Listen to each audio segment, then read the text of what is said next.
हरे कृष्ण। तो last session में हमने चर्चा किया था भगवान के विषय में कि भगवान को जानने के लिए क्या आवश्यक है। भक्ति आवश्यक है, भक्तों का संग आवश्यक है। ऐसे हम भगवान को नहीं समझ सकते हैं, क्योंकि भगवान के कार्यकलाप दिव्य हैं। इवन बड़े बड़े जो देवता लोग हैं ना, वो तक मोहित हो जाते हैं। हम देखते हैं भगवान की लीलाओं में, ब्रह्मा जी तक मोहित हो गए, जिन्होंने सृष्टि को बनाया। शिव जी मोहित हो जाते हैं उनकी मोहिनी रूप के द्वारा। देवराज इंद्र उनको नहीं पहचान पाते हैं। तो बड़े बड़े देवता, जिस ब्रह्मांड के बड़ी बड़ी जिम्मेदारियां ले रखी है उन्होंने, वो तक मोहित हो जाते हैं भगवान की लीलाओं के, भगवान के कार्यकलापों के साथ।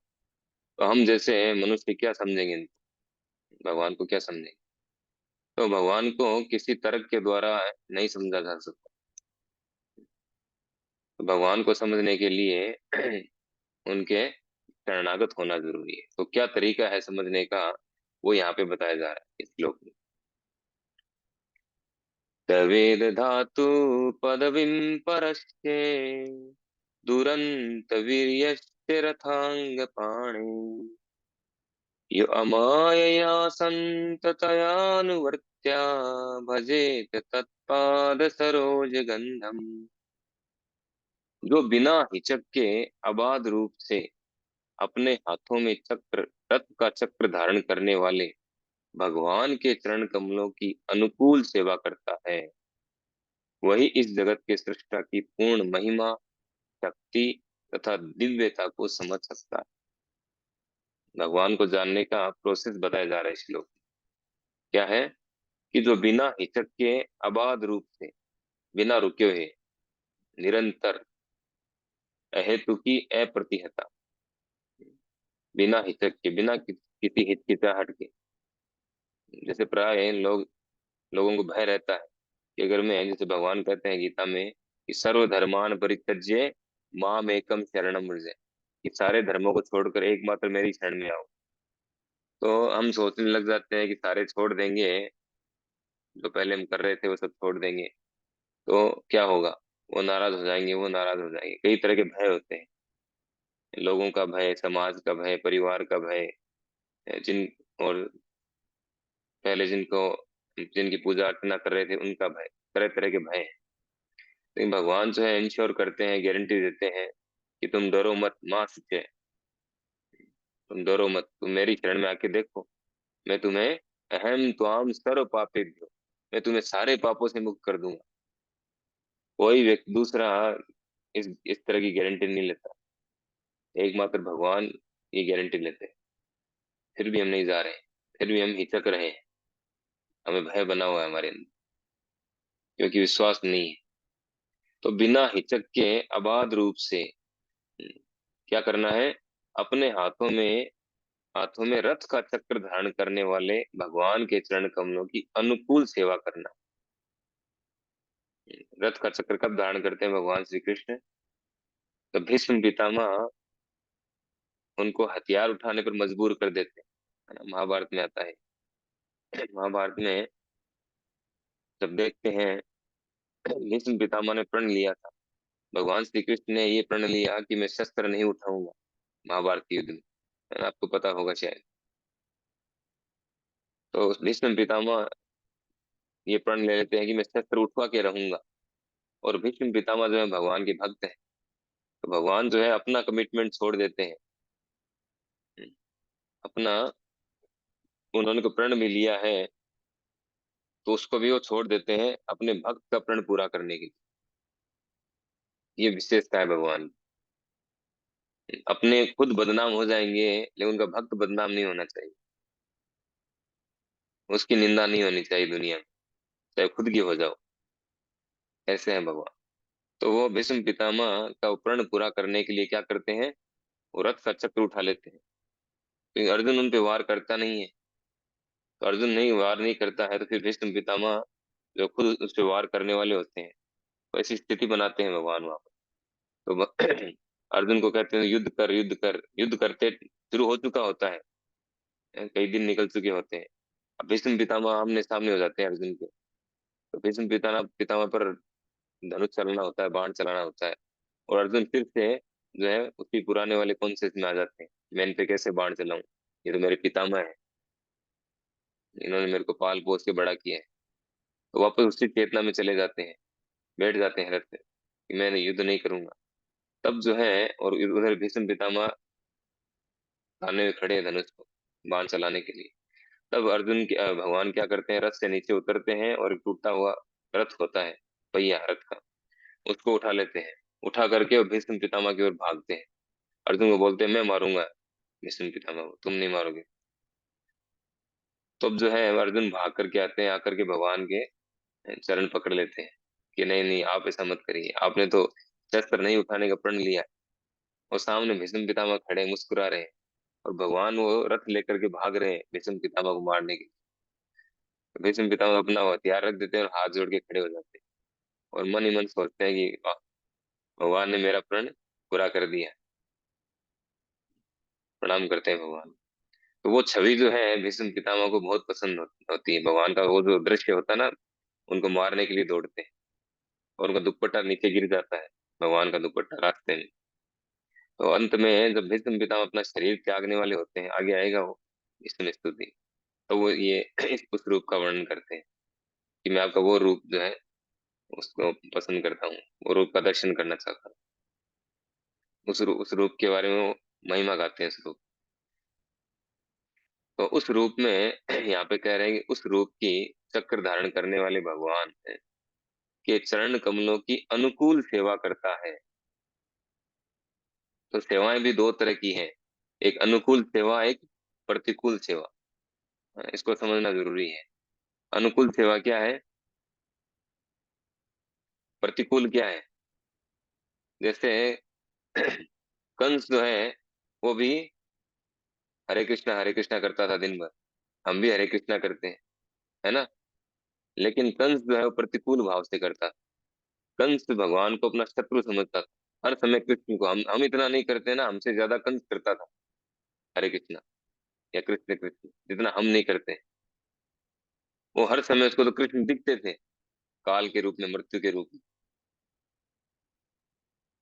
रात को नींद और नहीं ले पाता था, हम तो खूब सो जाते हैं आराम से खूंटी तान के, घोड़े बेच के। कंस को तो नींद भी नहीं आती थी, उसको कृष्ण कृष्ण दिखता था।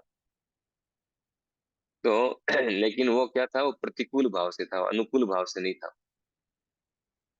वो कृष्ण को शत्रु के रूप में देखता था। लेकिन वो सही नहीं है। प्रतिकूल भाव जो है, जैसे आप बता भी रहे हैं, रूपा जी कह रहे हैं कि इस सृष्टि में प्रत्येक प्राणी प्रत्यक्ष या अप्रत्यक्ष रूप से भगवान की सेवा कर रहा है। तो प्रत्यक्ष रूप से कर रहा है, डायरेक्ट को इनडायरेक्ट कर रहा है, लेकिन कर सब भगवान की सेवा रहे। ये माया देवी उनकी शक्ति है। और जो लोग भगवान के भ्रामक प्रतिनिधि द्वारा बाध्य होकर भगवान की अप्रत्यक्ष रूप से सेवा कर रहे हैं, वे भगवान की प्रतिकूल ढंग से सेवा करते हैं। तो गलत लोगों के डायरेक्शन में आकर के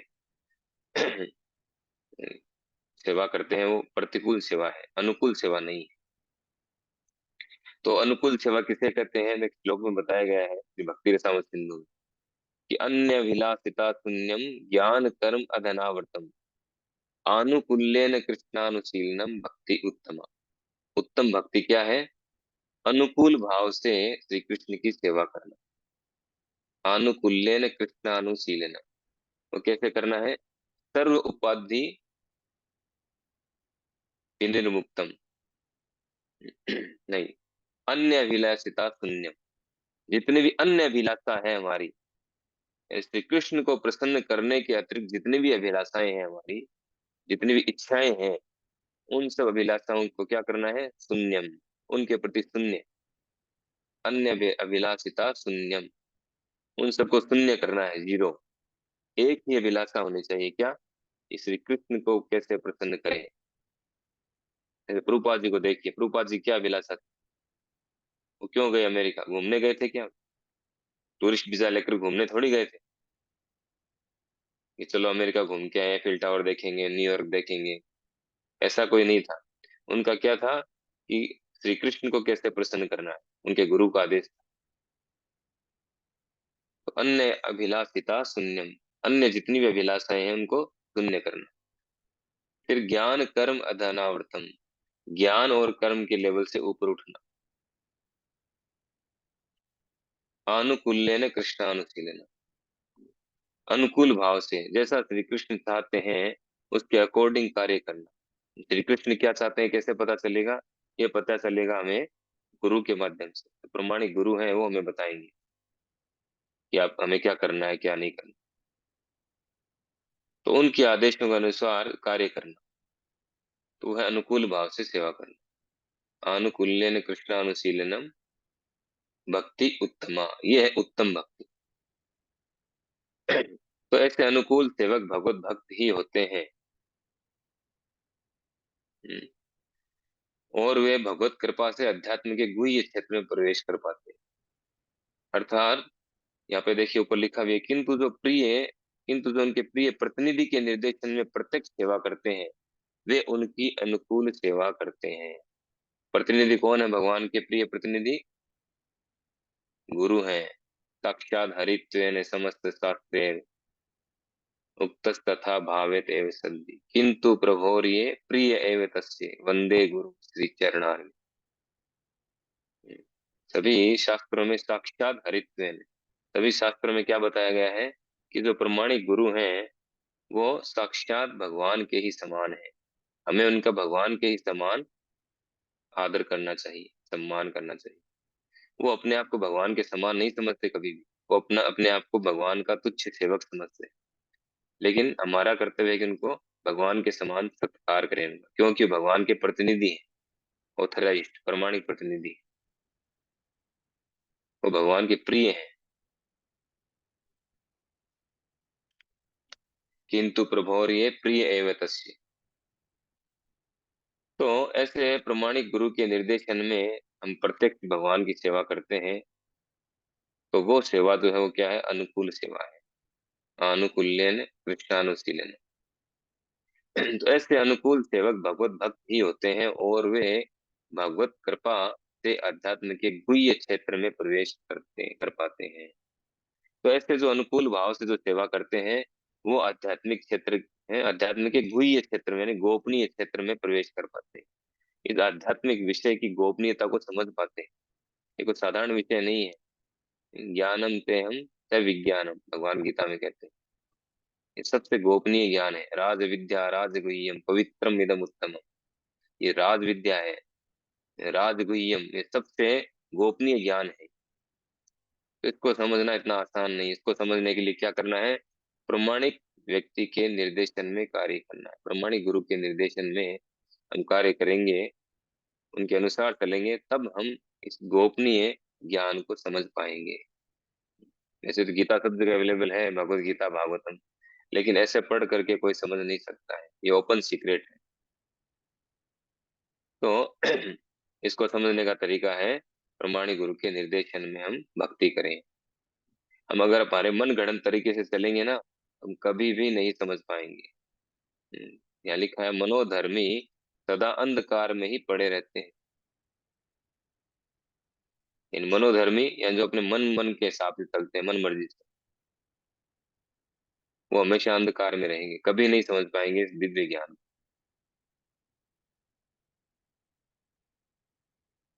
और तर्क वितर्क से तो इसको समझा नहीं जा सकता है। अथेह धन्या भगवंत इत्थम यद्वासुदेवे अखिल लोकनाथे कुर्वन्ति सर्वात्मकमात्म कुर्वन्ति सर्वात्मकम् आत्मभावम् न यत्र भूय परिवर्त उग्र। इस संसार में केवल ऐसी जिज्ञासाओं द्वारा ही मनुष्य सफल तथा पूर्णतः ज्ञात हो सकता है, क्योंकि ऐसी जिज्ञासाओं से अखिल ब्रह्मांड के स्वामी भगवान के प्रति दिव्य आह्लादकारी प्रेम उत्पन्न होता है और जन्म मृत्यु की घोर पुनरावृत्ति से 100% प्रतिरक्षा की गारंटी प्राप्त होती है। तो श्लोक में कह रहे हैं कि इस संसार में केवल ऐसी जिज्ञासाओं द्वारा ही मनुष्य सफल तथा पूर्णतः ज्ञात हो सकता है, ज्ञानी हो सकता है। कैसी जिज्ञासाओं से? जो पहले वाले श्लोक में बताई गई है, यानी अनुकूल भाव से भगवान की सेवा करना, प्रमाणिक गुरु के निर्देशन में रहना, उनसे भगवान के विषय में जानकारी करना, पूछना, या जैसी जिज्ञासा यहाँ पर शौनक आदि ऋषि कर रहे हैं, किनसे? सूत गोस्वामी से। जैसी जिज्ञासाएं परीक्षित महाराज ने की सुखदेव गोस्वामी से, ऐसी जिज्ञासाएं हम करेंगे, तब क्या होगा? तब हम अपने जीवन को सफल बना पाएंगे, सही ज्ञान को प्राप्त कर पाएंगे। केवल मार्केट में जाके या दुनिया की जानकारी करने करने में लगे रहेंगे, क्या भाव है, क्या भाव है, ये कैसे, ये कैसे, ये क्या हुआ, ये कुछ नहीं है, इसमें कोई फायदा नहीं है, इस पे कुछ मिलने वाला नहीं है। एक श्लोक में कहते हैं भगवान गीता में,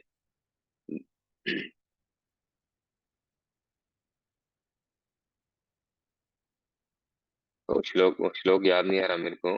उस श्लोक में बताया गया है कि श्रोतवश्य श्रुतश्च च यदा ते मोह कलिलम बुद्धिर्वेति तरिष्यति तदा गंतासि निर्वेदम श्रोतवश्य श्रुतश्च च। कि जब तुम्हारी बुद्धि मोह रूपी सघन सघन वन को पार कर जाएगी, इस संसार को बोला जाता है मोह रूपी सघन वन के साथ तुलना की गई। सघन यानी ऐसा वन जो पूरा अंधकारमय है, जहाँ सनलाइट नहीं पहुंचती है, सूर्य की लाइट प्रवेश नहीं करती, ऐसा अंधकारमय वन है, जंगल है। अगर ऐसे जंगल में हम फंस जाएं जहाँ सनलाइट नहीं पहुंचती है, तो हम निकल नहीं सकते वहां से, इतना घोर अंधेरा होगा। टॉर्च भी होगी तो ही नहीं निकल पाएंगे। तो ऐसा ही ये जो संसार है, ऐसा सघन वन है, ऐसा घना जंगल है। तो इस घने जंगल में हम फंस चुके हैं।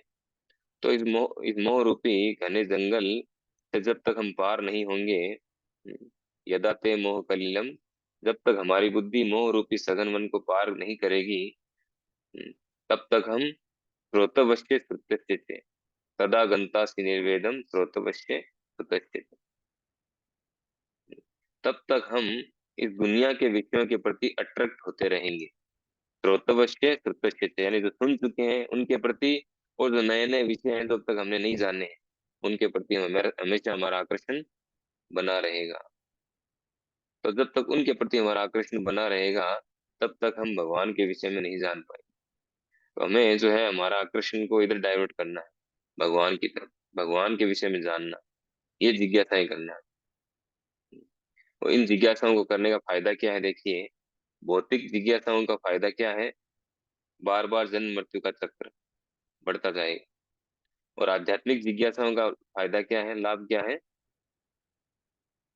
इससे हमें भगवान के प्रति प्रेम उत्पन्न होगा, और हमारी जो वास्तविक समस्याएं हैं, जन्म मृत्यु जरा व्याधि, उन सारी समस्याओं से मुक्त हो जाएंगे। इसकी गारंटी दे रहे हैं यहाँ पर। पुनरावृत्ति, जन्म मृत्यु की घोर पुनरावृत्ति से 100% प्रतिरक्षा की गारंटी प्राप्त होती है। 100% गारंटी है किस चीज की?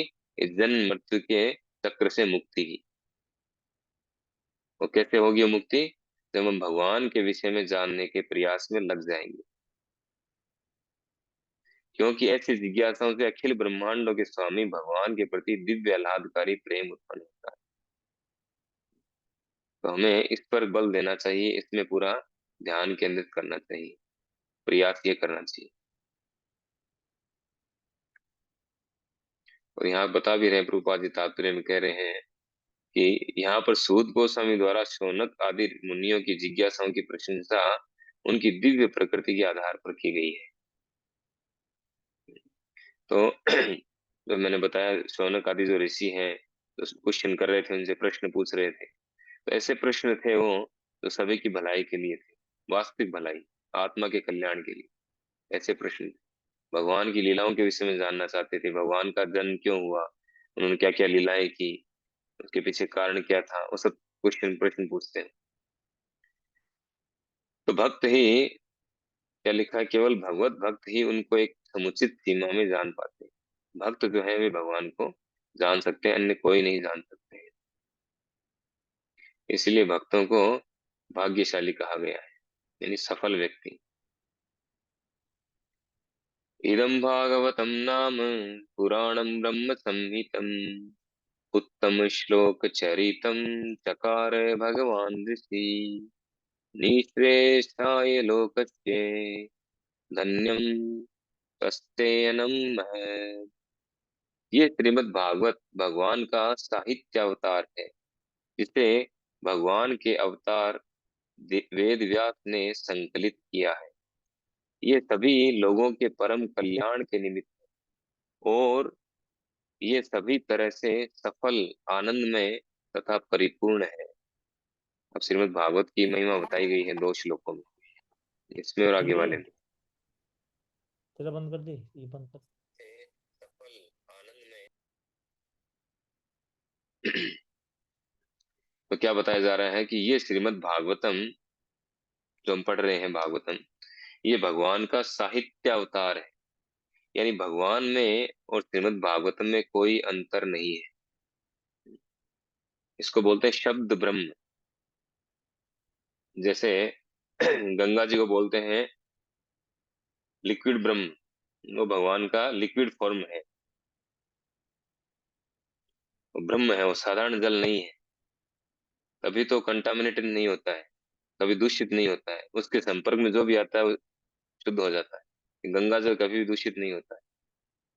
तो उसी तरह से ये जो भागवतम है, इसके जो संपर्क में आता है वह भी शुद्ध हो जाता है, कृष्ण प्रेम प्राप्त करता है। प्रेमार्थ चैतन्य महाप्रभु बताते हैं कि प्रेमार्थ गुमान, ये एक कृष्ण प्रेम पंचम पुरुषार्थ प्रदान करने वाला है। तो ये भगवान का साहित्य अवतार है। यानी भगवान जब अप्रकट हो गए थे, आगे एक श्लोक में आएगा, कृष्ण स्वधाम उपगते धर्म ज्ञान आदि विषय, जब श्री कृष्ण यहाँ से अप्रकट हो गए थे, तब उनके बाद में ये भागवतम उदित हुआ, प्रकट हुआ। तो श्री कृष्ण का साहित्य अवतार है, श्री कृष्ण भागवतम के रूप में प्रकट हुए हैं हमें प्रकाश प्रदान करने के लिए। और ये भागवतम कहाँ से आया है, कैसे आया, इसको किसने संकलित किया? तो भगवान के ही अवतार श्री वेद व्यास जी ने इसको संकलित किया है, उन्होंने इसको लिखा है। और ये सभी लोगों के परम कल्याण के निमित्त है। कि भागवतम का जो श्रवण करेगा, इसको समझने का जो प्रयास करेगा, वह क्या है, उसका परम कल्याण हो जाएगा। उसी के निमित्त इसको बनाया गया है। और ये सभी तरह से सफल है, आनंदमय तथा परिपूर्ण है।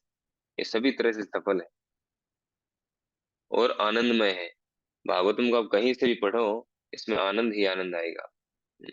ये शुगर कैंडी की तरह है। शुगर कैंडी को कहीं से भी टेस्ट करो, वो मीठी ही होती है। और परिपूर्ण है, ये अपने आप में पूर्ण है और दूसरे किसी शास्त्र की कोई आवश्यकता नहीं है। इवन श्री भक्ति सिद्धांत सरस्वती ठाकुर ने तो यहाँ तक कहा है कि सारे शास्त्रों को जला दो, एकमात्र भागवतम को रहने दो, ये पर्याप्त सफल बनाने के लिए। तो भगवान श्री चैतन्य महाप्रभु ने घोषित किया है कि श्रीमद् भागवत समस्त वैदिक ज्ञान तथा इतिहास की निर्मल वाणी है। तो यहाँ पर प्रभुपाद जी तात्पर्य में इतिहास के विषय में बताते हैं, क्योंकि साधारणतया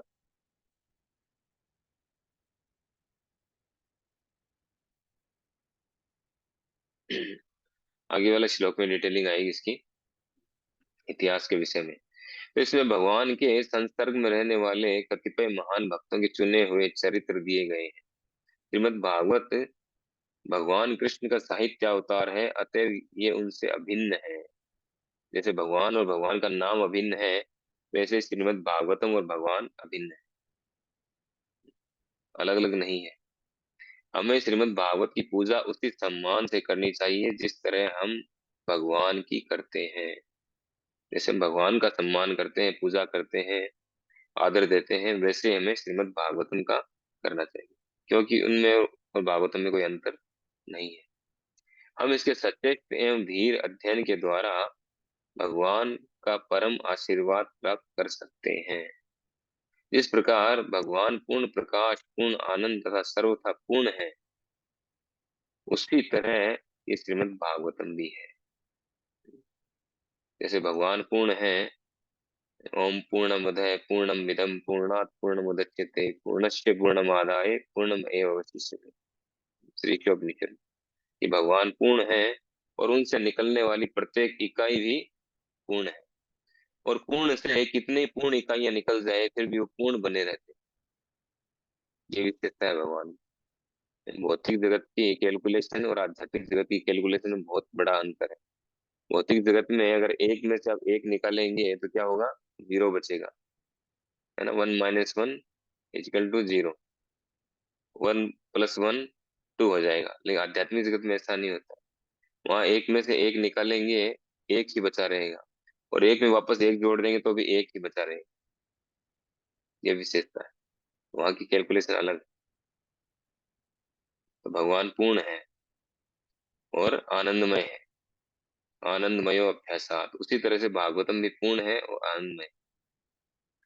हमें श्रीमद् भागवत का पाठ करने से परब्रह्म श्री कृष्ण का सारा दिव्य प्रकाश प्राप्त हो सकता है, बशर्ते कि हम इसे पारदर्शी गुरु के माध्यम से ग्रहण करें।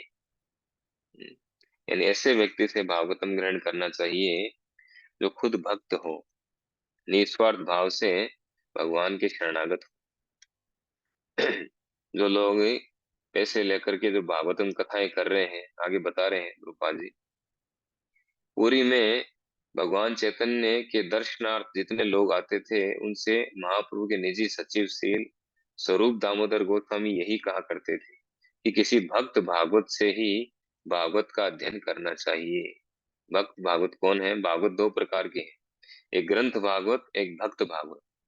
ग्रंथ भागवत जो हम पढ़ रहे हैं, जो भगवान से अभिन्न है, और भक्त भागवत वे हैं जिन्होंने इस भागवतम को अपने जीवन में उतारा है, इसी के अनुसार अपने जीवन को जी रहे हैं, उनको बोलते हैं भक्त भागवत। तो भक्त भागवत जो है, उन्हीं के द्वारा हमें भागवतम को समझना चाहिए, तब हम भागवतम को यथारूप समझ पाएंगे। भक्त भागवत स्वरूप सिद्ध प्रमाणिक गुरु है, और वांछित फल प्राप्त करने के लिए उन्हीं से भागवत की शिक्षा ग्रहण करनी चाहिए। जो प्रमाणिक गुरु हैं, वे ही भक्त भागवत है, वे स्वरूप सिद्ध हैं। उन्होंने अपने स्वरूप का साक्षात्कार कर लिया है, स्वरूप में स्थित है, अवस्थित है। तो भागवत का वांछित फल क्या है? कृष्ण प्रेम। तो अगर वांछित फल कृष्ण प्रेम प्राप्त करना चाहते हैं हम, तो हमें क्या करना है? हमें ऐसे स्वरूप सिद्ध व्यक्ति से, प्रमाणिक गुरु से भागवत श्रवण करना चाहिए। भागवत के अध्ययन से वे सारे लाभ प्राप्त हो सकते हैं जो भगवान की साक्षात उपस्थिति से होते हैं। देखिए कितनी बड़ी बात बता रहे हैं। यानी भागवत के अध्ययन से हमें वे सारे लाभ प्राप्त हो सकते हैं जो भगवान श्री कृष्ण का संग करने से, उनकी उपस्थिति से होते हैं। अर्थात उनमें, भगवान श्री कृष्ण में और भागवत में कोई अंतर नहीं है। ये भगवान कृष्ण के उन समस्त आशीर्वादों को प्रदान करने वाला है जो भगवान के साक्षात संपर्क से मिल सकते हैं। तो भगवान भागवतम की महिमा को समझ सकते हैं, कितनी महान है, कितना महान ग्रंथ है। ये केवल एक किताब की तरह नहीं है, ग्रंथ की तरह नहीं है, ये साक्षात भगवान है। एक ग्रंथ के रूप में भगवान साक्षात प्रकट हुए।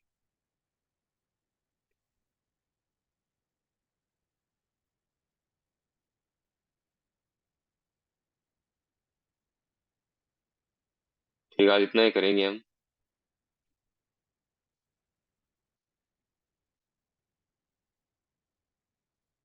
हरे कृष्णा। श्रीमद् भागवत महापुराण की जय। श्रील प्रभुपाद की जय। एक मिनट आपको कर रहा हूँ, सेटिंग चेंज कर रहा हूँ ना, 10 मिनट।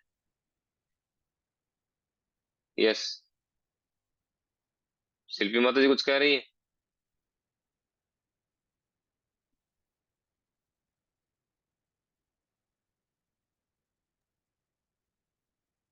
हरे कृष्णा प्रभु जी। नहीं, हरे मैं कृष्णा। कुछ नहीं कह रही। Okay okay. तो कोई प्रश्न है तो आप पूछ सकते हैं। प्रभु जी, आपने वो स्टार्टिंग में जो पहले का हम्म। थोड़ा सा रिवाइज करवाया, स्टार्टिंग में वो थोड़ा सा पहले इसका रिवाइज करवाया था ना, कि हाँ हाँ। भगवान श्री कृष्ण अवतारी हैं और ये सब उनके अवतार हैं। हम्म। तो थोड़ा सा मैं नहीं सुन पाई, थोड़ा सा एक बार फिर से बता देंगे? तो यहाँ बताया गया था कि एते चांस कला पुंस है, वो श्लोक है, उसमें सारे हम्म। अवतारों का वर्णन करने के बाद में बताते हैं कि ये जितने भी अवतार हैं भगवान के, वो सब कोई कला है, अंश है हाँ। या कला है ना? या तो अंश है या कला है, कल। अंश के अंश कला। तो लेकिन श्री कृष्ण जो है वे स्वयं भगवान है, कृष्णस्तु भगवान स्वयं, वे स्वयं भगवान है। अर्थात बाकी जो भी हैं वो सब उनके अवतार हैं, उनके विस्तार हैं। स्वयं भगवान जो है श्री कृष्ण है, ये बताए। वे थैंक यू अवतार प्रभु नहीं है, अवतारी है। जी। बता रही।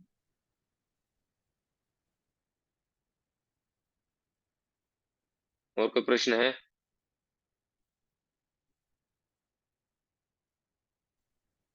हरे कृष्णा प्रभु जी, दंडवत प्रणाम। हरे कृष्ण, दंडवत प्रणाम। ये सूर्य बताइए। प्रभु जी, हम्म। वो भगवान के विषय में 100% भगवान के विषय में जानने की इच्छा मात्र से कौन से धाम को प्राप्त होते हैं? क्या चीज? अगर अपन भगवान के विषय में जानने की इच्छा करते हैं ना 100%, हम्म। तो कौन सी धाम को प्राप्त होते हैं? कौन से धाम को प्राप्त होते हैं? भगवान के धाम को, भगवान का धाम, भगवान कृष्ण का धाम गोलोक वृंदावन, मथुरा धाम भी है, ठीक। द्वारिका धाम भी है, वैकुंठ धाम भी है। जैसा भाव होता है ना उसके अकॉर्डिंग उसको वो धाम मिलता है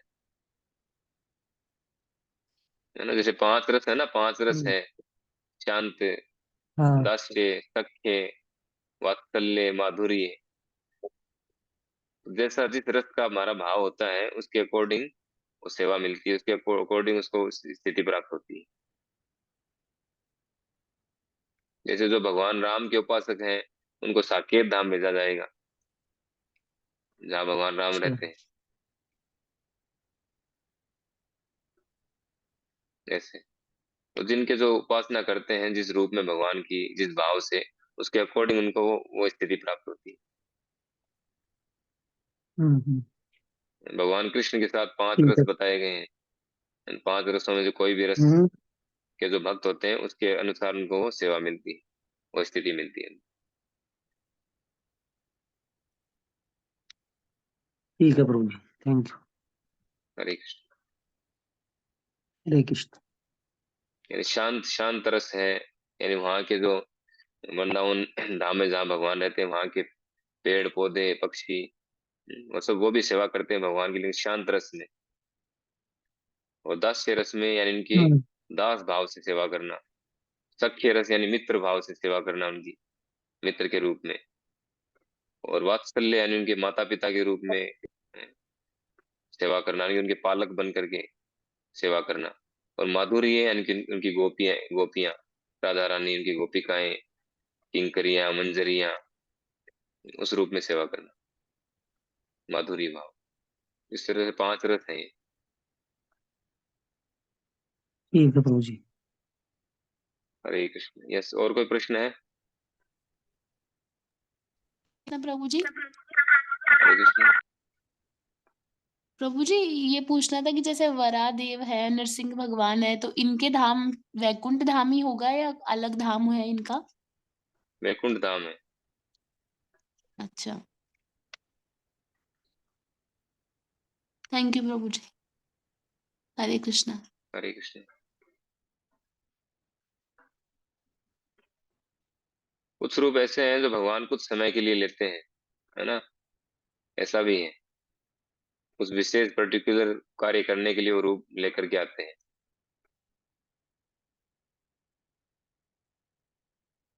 यस, और कोई प्रश्न है?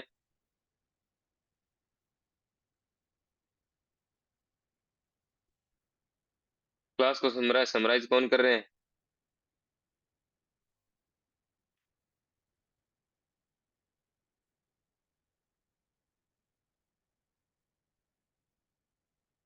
कोई नहीं।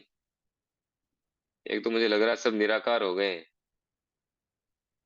हैं, सबका वीडियो बंद है।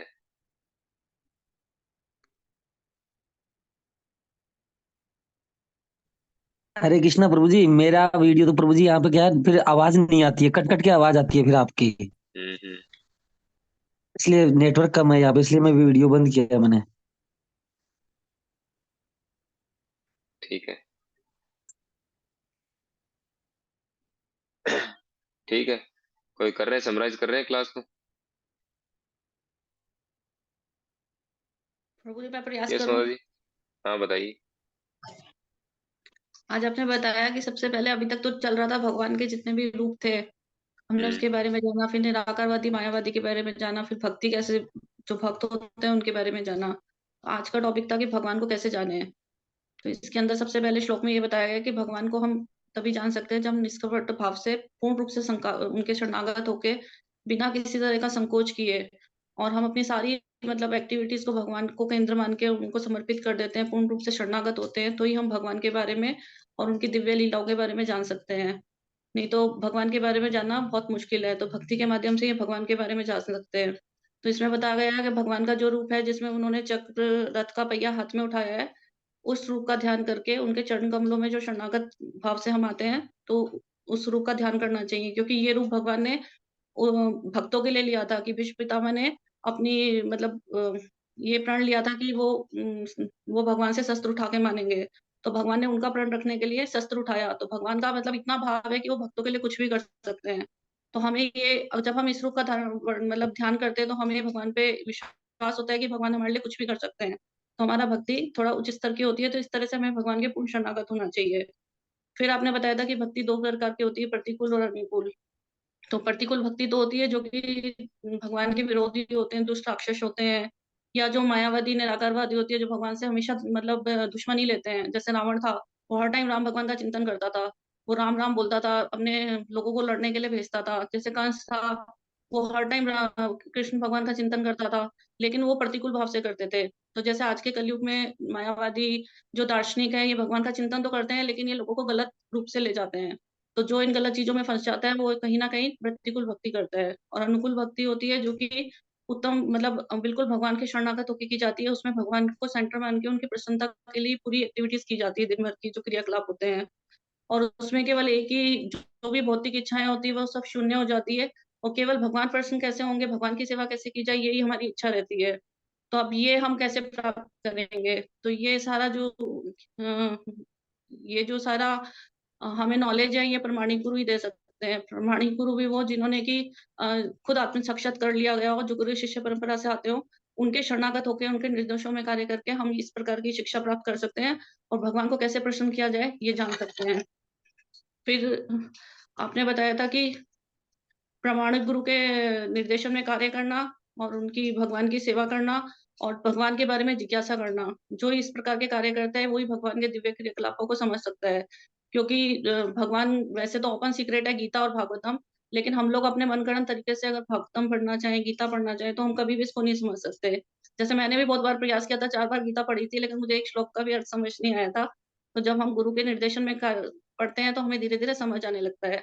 तो इसके लिए ज़रूरी है कि हम गुरु के निर्देशन में कार्य करें और अपने मनगढ़ंत तरीके से तर्क-वितर्क के माध्यम से हम भगवान को जानने का प्रयास ना करें। क्योंकि एक आध्यात्मिक रूप से एक साइंस है, जो हमें केवल गुरु के निर्देशन में ही समझ आ सकती है। फिर इसमें श्रीमद् भागवतम का वर्णन किया गया है कि श्रीमद् भागवतम मतलब एक पका हुआ आम है, जो रस से भरा हुआ है, जो गुरु शिष्य परंपरा के माध्यम से हमारे तक पहुँचता है। श्रीमद् मतलब भगवान और श्रीमद् भागवतम में कोई भी अंतर नहीं है। और जो जिस प्रकार भगवान पूर्ण है, जिस प्रकार भगवान आनंदमय है, वैसे ही ये पूर्ण शास्त्र है। इसमें सारे शास्त्रों का सार है। हम श्रीमद् भागवतम पढ़ते हैं तो हमें जिस तरह भगवान पूर्ण आनंद में रहते हैं, तो हम श्रीमद् भागवतम पढ़ के पूर्ण आनंद में रह सकते हैं। हमें इसमें भगवान के भक्तों की और भगवान की शुद्ध भक्ति और वाणी है, जिसको पढ़ के हम हर समय भगवान के चिंतन में रह पाते हैं। और चैतन्य महाप्रभु ने तो कहा ही है कि ये श्रीमद् भागवतम वैदिक इतिहास का निर्मल वाणी है। और श्रीमद् भागवतम और भगवान में कोई अंतर नहीं है। जिस प्रकार हम भगवान का संग प्राप्त करते हैं, वैसे ही हम श्रीमद् भागवतम के माध्यम से भगवान का संग ही प्राप्त करते हैं। जब भगवान अप्रकट हो गए थे तो सभी भक्त बहुत दुखी हुए थे। तो भगवान ने उनको यही कहा था कि वो भागवतम रूप में वापस हमें प्रकाश देने के लिए आएंगे। तो इस तरीके से श्रीमद् भागवतम का जो पठन पाठन करता है, जो इसको सच्चे हृदय से, शुद्ध हृदय से पढ़ता है, तो उसको भगवान का संग प्राप्त करना है, भगवान की दिव्य लीलाओं को समझने के समान ही आनंद आता है और वो भगवान की दिव्य लीलाओं को समझ पाता है। हरे कृष्ण प्रभु जी। हरे कृष्ण। थैंक यू मदर जी, बहुत अच्छे से एक्सप्लेन किया आपने। थोड़ी स्पीड कम रखें। ठीक है, और कोई प्रश्न को जिज्ञासा है तो आप बता सकते हैं, या फिर हम मीटिंग एंड करें।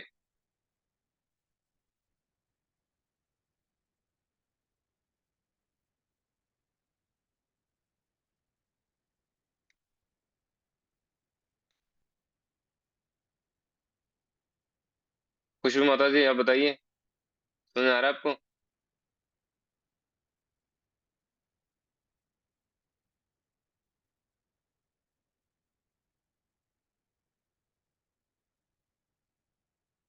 हरे कृष्णा।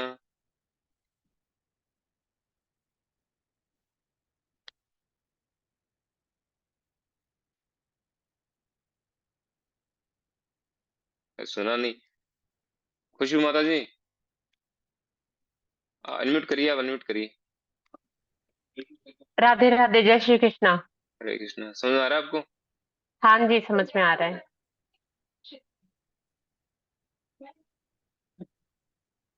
ठीक है। धन्यवाद। ठीक है, फिर मीटिंग एंड करते हैं ना।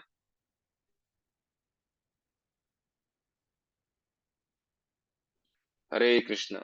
श्रील प्रभुपाद की जय। गुरु महाराज की जय। अनंत कोटि वैष्णव भक्त वृंद की जय। नामाचार्य श्री हरिदास ठाकुर की जय।